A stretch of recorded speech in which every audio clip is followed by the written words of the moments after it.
హరీష్ శంకర్ గారు కూడా ఇటువంటి ఒక కాంట్రవర్సీ నడుస్తుంది. మొన్న సిద్ధు సినిమా వచ్చింది కదా, అనుపమ పరమేశ్వరన్. కరెక్ట్. ఇలాంటి ప్రశ్నలు వెయ్యొచ్చండి మీడియా.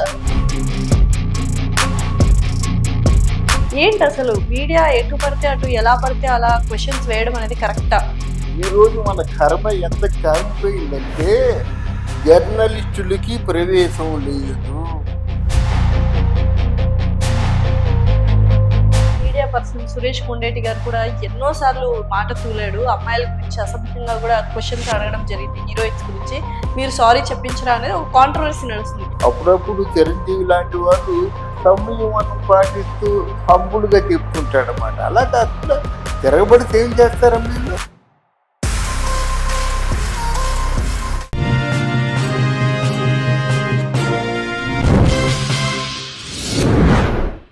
హాయ్, హలో, నమస్తే, వెల్కమ్ టు అవర్ ఛానల్. ప్రస్తుతం స్టూడియోలో మనతో పాటు ఉన్నారు సీనియర్ జర్నలిస్ట్ ఇమంది రామారావు గారు. నమస్కారం అండి, ఎలా ఉన్నారు? బాగా ఉన్నాయి, చాలా బాగుంది. హరీష్ శంకర్ గారు కూడా ఇటువంటి ఒక కాంట్రవర్సీ నడుస్తుంది. హరీష్ శంకర్ గారు మీడియాతో కొన్ని మాటలు చెప్పడం జరిగింది. అప్పట్లో సుమా గారితో సారీ చెప్పించారు మీరు. అక్కడ ఆడపిల్ల ఏదో స్ట్రెస్ఫుల్ లో ఏదో ఒక మాట అన్నది, దానికి సారీ మీరు చెప్పించారు. బట్ మీ మీడియా పర్సన్ సురేష్ కొండేటి గారు కూడా ఎన్నో సార్లు మాట తూలాడు. అమ్మాయిల గురించి అసభ్యంగా కూడా క్వశ్చన్స్ అడగడం జరిగింది, హీరోయిన్స్ గురించి. మీరు సారీ చెప్పించరా అనేది ఒక కాంట్రవర్సీ నడుస్తుంది. ఏంటి అసలు మీడియా ఎటు పడితే అటు ఎలా పడితే అలా క్వశ్చన్స్ వేయడం అనేది కరెక్టా? ఇందులో ఎవరిది రైట్, హరీష్ శంకర్ గారిదా లేకపోతే సురేష్ కొండేటి గారిదా? ఇందులో 100కి 100 పాళ్ళు మీడియాదే తప్పు. ఏంటంటే మీడియా వాళ్ళని ప్రెస్ పిలిచారండి. అసలు మీడియా సమావేశాలు ఎందుకు మొదలయ్యాయి అయ్యా? అసలు మీడియా సమావేశాలు ఆల్మోస్ట్ ఒక 50 సంవత్సరాల నుంచి ఉన్నా జర్నలిస్ట్గా. మీడియా అంటే మీడియాని ఎంతో గౌరవంగా పిలిచి, అయ్యా ఈ సినిమాలో ఆర్టిస్టులు వీళ్ళు ఇంత కష్టపడి సినిమా తీసాము, ఇంత బాగా నటించారు, మీరందరూ కలిసి సినిమాని ఎంకరేజ్ చేయండి అయ్యా అని పెట్టారు. మీకు రివ్యూ చేయమని చెప్పలేదు. మా సినిమాకి మీరు కొంచెం ప్రోపగండా చేయండి అని పెట్టారు. అలా దానికి తీరా కాళ్ళ మీద కాలేసుకొని వచ్చి ఆవిడతో బాహాటంగా ముద్దు పెట్టారు. దానికి ఒప్పుకుందా? అంటే ఒక హీరోయిన్ ఒప్పుకుంటుందన్నమాట. ఫర్ ఎగ్జాంపుల్ ఇదేట్లో అంటే చెప్తున్నాను నేను, మొన్న సిద్ధు సినిమా వచ్చింది కదా, అనుపమ పరమేశ్వరన్. ఇలాంటి ప్రశ్నలు వెయ్యొచ్చండి మీడియా. ఏమిటి అర్థం లేకుండా? మీడియా అంటే మిమ్మల్ని గౌరవించి మీరు మమ్మల్ని ఎంకరేజ్ చేయండి బాబు అని పెద్దరికాన్ని మాకు ఆపాదించి పెద్ద మనుషులుగా గౌరవిస్తుంటే దిక్కుమాలిన ప్రశ్నలన్నీ ఏంటి?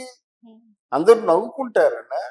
ఆ నవ్వుకోవడం ఏదో మీకు రెస్పాన్స్ వచ్చింది అనుకుంటున్నారా? అందులో మాత్రం 100కి 100 పాళ్ళు కూడా మీడియా అవుతుంది. అంటే ప్రతి డైరెక్టర్ ఒకందుకు భయపడుతున్నారు మీడియాని ఇట్లా సవాల్ చేయడానికి. బట్ హరీష్ శంకర్ గారు ముందుకు వచ్చి మాట్లాడే విధానం, హరీష్ శంకర్ 100% రైట్. బాహాటంగా ఒప్పుకుంటాను నేను.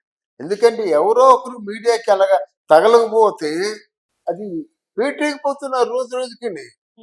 మిమ్మల్ని పిలిపించి గౌరవించి, అందుకే ఈరోజు మీడియాకి గౌరవం లేదు. అంతకుముందు మమ్మల్ని ప్రొడ్యూసరు డైరెక్టర్ ఆహ్వానించి ఎక్కడో ఉండి అసలు అత్తారింటికి అల్లుడైతే ఎంత మర్యాద చేస్తారో అలా చేసేవారు అన్నమాట. సెపరేట్ క్యాబిన్లో కూర్చొని భోజనం పెట్టి. ఈరోజు మన కర్మ ఎంత కాలిపోయిందంటే జర్నలిస్టులకి ప్రవేశం లేదు. బోర్డు పెడుతున్నారమ్మా. పైగా మనమే. మీరు ఎప్పుడైనా మీడియా ఏదైనా ఒక ఫంక్షన్కి వెళ్ళారా? ఆ అక్కడ క్యాటరింగ్ దగ్గర ఉంటారు, సేవలు పొట్టలా ఉండిపోతారు అన్నమాట. అంతకుముందు అంటే అంతమంది ఒక 24 మంది 30 మంది అలా ఉండేవారు. ఇప్పుడు అలా కాదు, 300 మంది వచ్చి పడిపోతే ఎక్కడ చూసుకోండి, ఎక్కడైనా సరే. ఇక మందు పార్టీ ఉంటే ఏదో ఒకసారి పెగ్గలు ఇచ్చేస్తే ఆ పెగ్గ తాగేసి చక్క ప్లెజెంట్గా నవ్వుతూ ఆనందంగా మాట్లాడుకోవడం కరెక్ట్. అదే పనా జీవితం మరి పెద్ద దొరకదన్నట్టుగా తీసుకోవడమేనా? అది తప్పు కాదు. నేను సూటిగా అడుగుతున్నాను, నీకు డిగ్నిటీ ఉండాలి. సో హరీష్ శంకర్ గారు లాగా ప్రతి ఒక్కళ్ళు హీరో హీరోయిన్ కానీ ఆర్టిస్ట్ ప్రతి ఒక్కళ్ళు ప్రశ్నించాలంటారా మీడియాని? ఇటువంటి ప్రశ్నలు వేయకూడదు, జుగుత్సాకరంగా ఉన్న ప్రశ్నలు వేస్తున్నారు హీరోయిన్స్. ఇలాంటి హరీష్ శంకర్ లాంటి వాళ్ళు ఆయనే వెయ్యాలి. కొంతమంది వార్నింగ్లు కూడా ఇచ్చారు, కొంతమంది అంటే బహిష్కరణ కూడా చేశారు. అయినా సిగ్గు లేకుండా ఎవడో పిఆర్ఓ ఉంటాడట, ఆ పిఆర్ఓ న్యూస్ తీసుకుంటాడట. పిఆర్ఓ న్యూస్ తీసుకుంటే పిఆర్ఓ మెథడ్లో ఉన్న ప్రశ్నలు వేస్తాడు, ఆ ప్రశ్నలకి సమాధానాలు ఇస్తారు. కానీ మనకు ఒక్క పిఆర్ఓ లేదు కదా, ఒక్క పత్రిక లేదు కదా, ఒక్క ఛానల్ లేదు కదా. మీరు ఒక ప్రశ్న వేస్తారు, అది విభిన్నంగా ఉండొచ్చు. ఆయన ఒక ప్రశ్న వేస్తాడు, అది డిఫరెంట్గా ఉండొచ్చు.